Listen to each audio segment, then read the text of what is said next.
40ขึ้นไป45ผู้เบา50-60นี่ได้บ่ก็ล่มได้อยู่ลมได้อยู่เนาะโดยเปิดใจหาแฟนนี่แต่ยังบ่ทันที่จะสร้างครอบครัวบ่หรือว่าได้ไรถ้ามีคนถูกใจก็พร้อมเป็น สร้างคนไทยคนลาวหรือคนต่างประเทศนี่ก็เลือกบ่ได้แล้ว ได้ แต่ เบิดอยากได้คนนิสัยดีหัวใจห้อนใจเย็นแล้วก็มีเหตุผลหลายทักทายสบายดี FC ของสาวละน้อยเบอร์สุขุสุคนเปิดภาพมาในมื้อนี้กะอยู่ทงไห้ทงนาเด้อทุกคนมาพบมาพอกับสาวละน้อยในมื้อนี้กะพามาหาผู้สาวโสดคือเก่าเนาะทุกคนเนาะมื้อนี้สาวโสดอยู่ทงไห้ทงนาเด้อทุกคนเพราะว่าช่วงนี้กะเป็นช่วงยามลงไห้ลงนาเนาะทุกคนเนาะ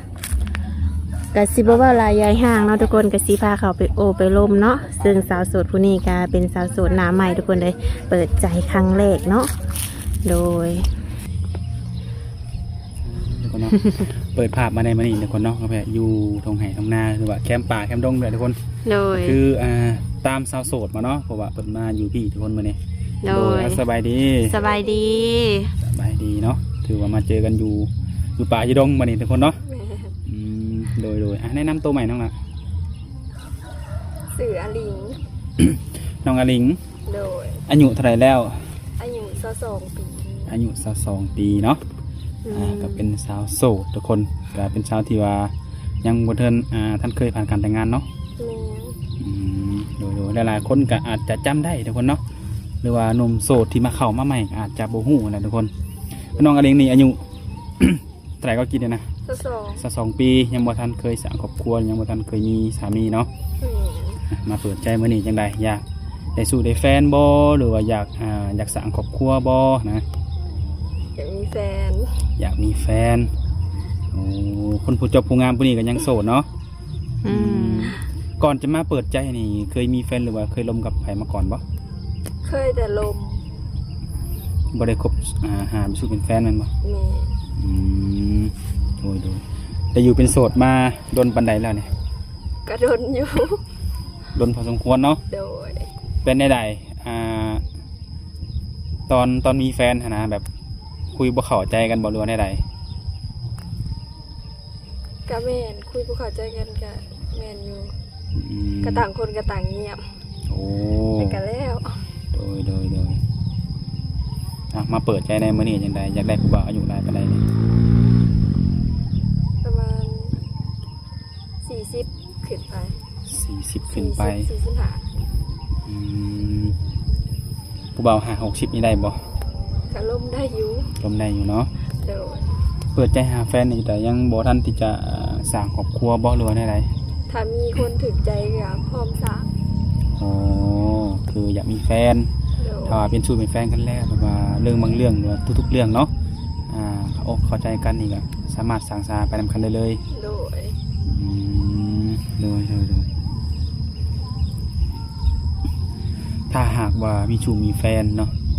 แล้วน้องอลิงกะว่าแบบสิเบิ่งใจกับเพิ่นดนบ่ ประมาณเดือนหนึ่งลมคุยกันน่ะนะ ให้เวลาประมาณเดือนหนึ่งเนาะ โดย โดยถือว่าเดือนหนึ่งนี่ก็ถือว่าน่าจะหัวคู่ใจกันดีหรอกเนาะ กระโดนเติม อย่างเช่นแบบว่าคนที่เขามาจีบน้องนี่เพิ่นอาจจะเคยผ่านการแต่งงานอาจจะมีลูกติดนี่น้องก็สิรับได้บ่ หับได้ก็มีอยู่ส่วนหลังเขามาลง โอ้ช่วงหลังก็เป็นพ่อห้างพ่อหมายนี่บ่ แม่ น้องอลิงคุยได้ โด คบ ย หาเป็นสู้เป็นแฟนได้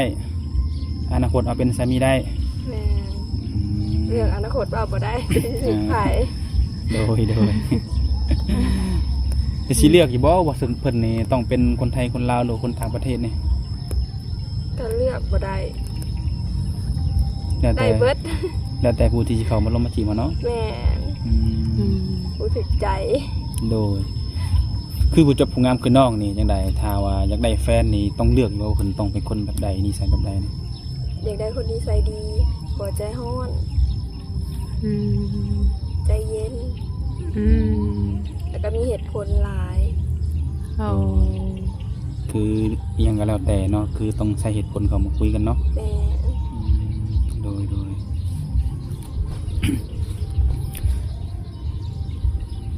ทุกคนเนาะก็คือน้องคนนี้เป็นสาวที่ว่าน่าชื่อว่างามกะงามแหละทุกคนเนาะหนึ่งมางามสองมาหุ่นดี ความสูงหุ่นน้อยอย่างเพิ่นนี่ก็ถือว่า ได้ เพ เบิ อ ด ร์เฟก เนาะ เนาะ แม่ อ่า อืม และสิเว้าเรื่องนุ่มๆบัดนี้หุ่นนุ่มๆนะที่น้องมักนี่นะมีบ่สเปคแบบมักผู้ชายแบบบางคนก็มักคนตุ้ยคนหุ่นดีบางคนก็มักคนสูงคนต่ำสินะ อวบ น้องนี่มัก สูง คนอวบสูง แม่ คันความสูงนี่สิว่าประมาณเท่าไหร่ความสูงนี่ ประมาณ170 60ปลายก็ได้ 60 70 80เลยเนาะคันฮอดเนาะ โดย อืม อืม คนอวบนี่น้องกะอะไรบอกว่าเพิ่นปานนักน้ำหนักประมาณเท่าใด กะบ่ได้ แต่พอมาอวบน่าจะน้อยมันบ่ แม่ อืม คนอ่อนในคนขาวจะมีแฟนผิวแบบใดจ้ะ ผิวคือว่าผิวอย่างดำบ่แดงอย่าง ผิวทรงสีบ่ แม่ น้อง น ละ โอ้ อ่า คนมีสองสีแล้วคนขาวเลยได้จ้ะ กะหมักอยู่ มักอยู่เนาะอืมเดี๋ยวทุกคนเนาะนี่คือเฮาถามสเปคน้องแบบว่าคร่าวๆเนาะทุกคนเนาะ โดย แต่ก็บ่ฮู้ดอกว่าน้องนี่สิได้เนื้อคู่แบบใด แม่ เนาะอันนี้คือว่าตามสเปคคือว่าถ้าเลือกได้เนาะ แม่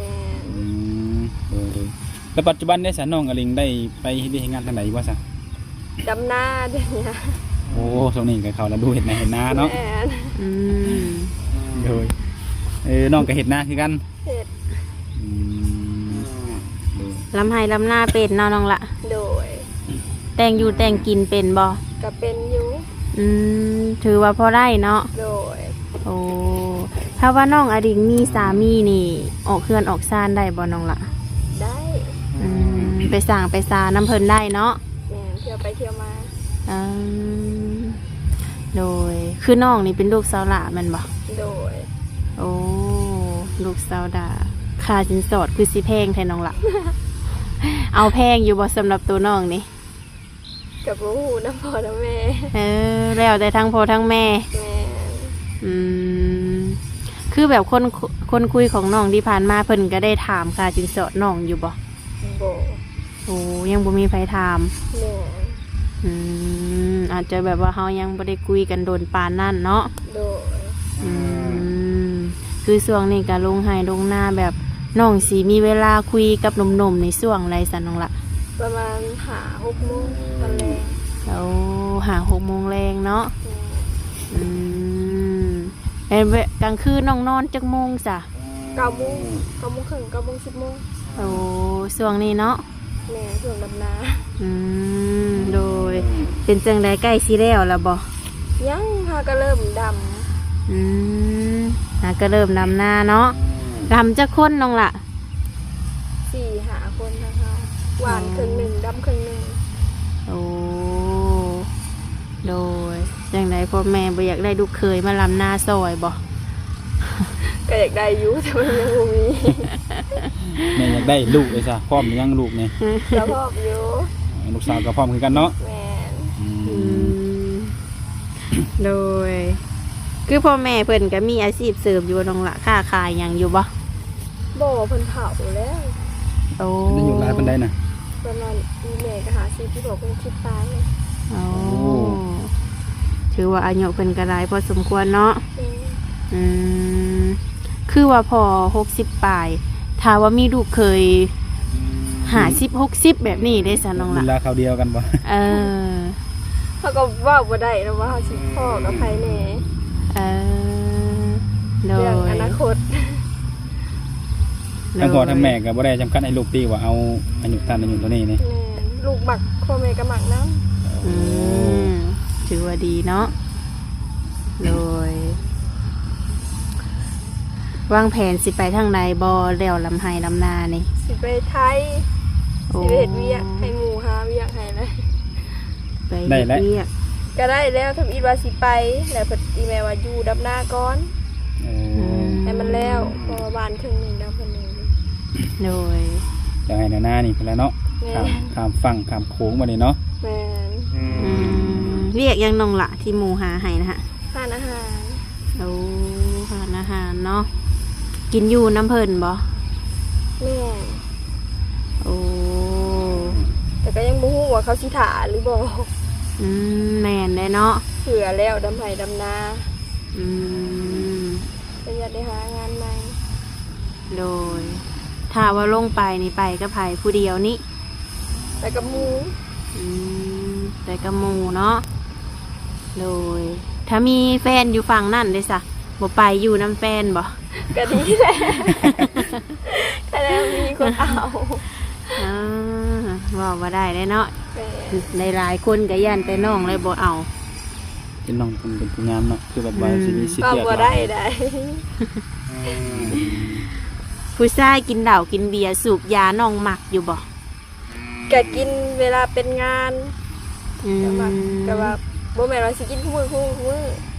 อืม กินเวลาเป็นงาน โดย กินทุกมื้อนี่แม่นรับบ่ได้บ่ แม่ แต่ว่าน้องเองก็กินอยู่บ่ กินเวลาเป็นงานไปงาน อย่าว่าน้องบ่กินยันว่ามาแบบทางแฟนบ่กินเหล้ากินเบียร์แบบยันหับกันบ่ได้เนาะ แม่ อันนี้ก็น้องก็กินอยู่น้องว่ากันดนเถื่อเนาะ แม่ อ่า โดยเป็นเรื่องปกติเนาะน้องหลานเนาะ แม่ มื้อนี้ก็ออกมาอยู่หาอยู่หน้าน้องเองบ่นี่นะ นาน้องสาว โอ้หน้าน้องสาวเนาะ เปลี่ยนอยู่มื้อนี้เนาะปกติก็สิไปถ่ายอยู่หน้าน้องเนาะ แม่ รอบนี้จังได้พาทุกคนมาแคมป์น้องได้มื้อนี้ เปลี่ยนบรรยากาศใหม่ อ่า เปลี่ยนจากน้องบัวเป็นน้องหยังบัดนี้ แบบคือน้องก็เป็นผู้เจ้าผู้งามไปหันไปหนีได้น้องล่ะผู้บ่าวคือสิแบบสิแซวสิจีบหลายแท้ ก็มีอยู่ มีบ่เด้อบ่ถูกใจบ่หรือเท่าใด ก็มีอยู่เป็นบางส่วน อืม เขาก็หยอกอยู่ อืม ก็จะหยอกแซวตามผู้บ่าวหยอกผู้ผู้บ่าวหยอกผู้สาวเนาะ แม่ อื อื ม มโดยน้ำหนักน้องเท่าใด 51 52เลยจังเลยบ่ได้ติด โอ้ แต่โดน เพื่อความสูงเลยน้องล่ะ 168 168โอ้คือหุ่นกับอันความสูงนี่ถือว่าแบบตรงสเปคเลยไปไล่คนเนาะ กินข้าวมื้อจักเทื่อคือว่าตูน้อยแท้นี่นะ ส่วนมีแต่ตอนเพลนกับตอนแรงตอนเช้าบ่ได้ซื้อตอนนั้นคันจักได้ยามเห็นไห้เห็นหน้าเฮากินคู่มือแล้วบัดนี้ ตอนมันเมื่อยเนาะ แม่ เมื่อยอยากเข้าแล้วบัดนี้ อืมโดย อยากถามน้องดีแต่พี่น้องก็เปิดใจมานี่ก็ถือว่าหลายเถื่อเนาะ แม่ เป็นได้ใดคือบ่สมหวังสมัครเถื่อนี่ อืม ส่วนหลายคนเขามาลมกาบางเถื่อเฮาบ่ตอบกะคิดไปเองบางเถื่อก็จัดนำบางเถื่อก็ อืม ก็หลายคนหลายอย่าง คือในช่วงเปิดน่ะมีคนเข้ามาลงมาจีบเนาะ มี แต่เรื่องบางเรื่องมันบ่ตรงกันแม่นบ่ แม่นเถื่อเฮาก็บ่ได้ตอบบ่ทันได้ตอบกะว่านั้นนี่ไปแล้วก็บ่ได้ลงกัน คือบางคนเพิ่นใจห้อนเนาะ แม่ อืมบางคนเพิ่นก็คิดว่าทักมาหาปุ๊บนี่เพิ่นอยากให้เฮาตอบเลยเนาะ อาจจะบ่ได้ถามถึงเหตุผลว่าเฮาเฮ็ดเวียกเฮ็ดงานบ่เนาะ แม่ แนวนี้แหละวัยรุ่นใจห้อนเนาะ ส่วนหลายไม่ใช่มีขนมฝั่งไทยบ่ แม่ อืม อืม หลายไม่ได้คนไทย น้องเลยเห็นหน้าเห็นตาเพิ่นอยู่บ่ เฮ็ด อืม ตะลม ได้รุ่นได้แบบว่า วิดีโอคอล โอ้ เห็นอยู่ในโทรศัพท์ เห็นในโทรศัพท์เนาะ แม่ยังบ่เห็นตัวจริง อืมผู้บ่าวบ่โทรเข้าบัดนี้ เบิ่งจ้ะ เบิ่งดู เอ้ย เอ่อบอกเพิ่นสักหน่อยนึงเนาะหาครูก่อน มาแฟนไปไว้ให้ดีน้องหลานเนาะได้มาดำนาสวยนี่ ให้มาไทยหน้าซอย ได้นาสวย โดย ใครจะไถนาทุกมื้อจ้ะ อ้าย โอ้มีอ้าย แม่แล้วก็อ้ายเคย อืมคือว่าไอ้น้องสร้างครอบครัวเบิดแล้วบ่ แม่ โอ้ ยังแต่เฮาผู้เดียว ยังแต่น้องคนเดียวคือน้องนี่เป็นลูกสาวหล่ะ อืม ลูกสาวหล่ะค่าดองแพงบ่ จักจะมีบ่อีแม่เด้อตอนนี้ เคยถามหยอกพ่อกับแม่อยู่บ่ ยังแต่ยังบ่มีผู้ เด้อลองถามหยอกเพิ่นเนาะแม่คันเฮาเอาปัวนี่สิเอาค่าดองนำเพิ่นแพงบ่ว่าสิ โดย หลักๆส่วนหลายหนุ่มๆเพิ่นอยากฮู้ได้ค่าสินสอดเนาะว่าเพิ่นนี่สิสู้ไหวหรือบ่ไหวสินะ โดย ถ้ ถ้าว่าขาดองแบบพอสวยเพิ่นก็สิได้เข้ามาจีบบางทีนะมันมีหลายรูปแบบดอกหนุ่มๆเฮาก็ได้เพราะว่าส่วนหลายมีแต่เรียกร้องมาแบบนี้ส่วนหลาย โดย ไว้โอกาสหน้าเนาะ โดย โอกาสหน้ามีได้เจอกันสิทำขาดองเพิ่นทุกคนก็ถือว่ามื้อนี้ก็ออกมาเปิดใจอีกที่ผ่านมาก็เปิดทางบ่มีคนลมก็มีนะน้องหลานเนาะ โดย แต่มันก็แบบสเปคหรือว่าจิตใจเฮาหรือเวียกงานเฮามันบ่ตรงกันเนาะ แม่น ก็เลยต้องเห็นให้อยู่มาเป็นโสดอีก โดย ก็ถือว่าเมื่อนี้ก็บ่มีหยังหลายเนาะ โดย ก็มีแต่ว่าให้ทั้งน้องสมหักสมหวังเนาะน้องหลานเนาะ โดย เปิดใจรอบนี้ก็ให้เจอคนที่ว่าจริงจังเนาะพร้อมสิสร้างสาไปนำกันเนาะน้องละ โดย อยากทำหนึ่งก่อนปิดคลิปเนาะคือลายน้องมันเป็นไหนก่อนมันเข่าบ่ได้มันเป็นเลื่อยนะ แม่นจัก มันเป็นอะไร บาง บ้าง เถื่อเขาตั้งใหม่บางเถื่อตื่นมื้อเช้ามาบางเถื่อมันก็ดอนออกเองแล้วบัดนี้เขาตั้งลายตัวนี้แล้วคือว่ามันกับบ่ได้เป็นหยังคือว่าได้ปกติได้ ว่ามีนมเพิ่นก็เว้ามาลายเนาะ แม่นตอนช่วงหนึ่งครับออกมาบอกเปิดใจนะมันได้ตอนเฮาหลินบัดตื่นมาแล้วพามสิกดเข้าไปแล้วมันเปิดบ่ได้อีกเลย โดย เขาก็จะได้ตั้งลายใหม่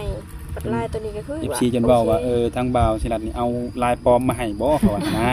เวลาสแกนเข้าไปมันจะบ่พบผู้ใช้เด้ แม่นของเฮาว่ามันดอนออกเองเลยจนได้เปลี่ยนลาย2เถื่อ3เถื่อนี่จึงว่าได้ มันเป็นในตัวเครื่องโทรศัพท์น้องเนาะ แม่ แต่ว่าปัจจุบันนี้บ่มีปัญหาหยังเลยติ แม่นก็คือว่าหลินได้ปกติ บ่แน่ผู้บ่าวเข้าลายดอนนี่ โดยโอเคตอนนั้นแหละสำหรับทุกคนเนาะ โดย จะได้กันมื้อหน้ามาจังค่อยว่ากันใหม่เนาะ โด วันนี้ก็ ย สามีก่อนนั่นแหละโดยโอเคสบายดีน้องละ สบายดี เออ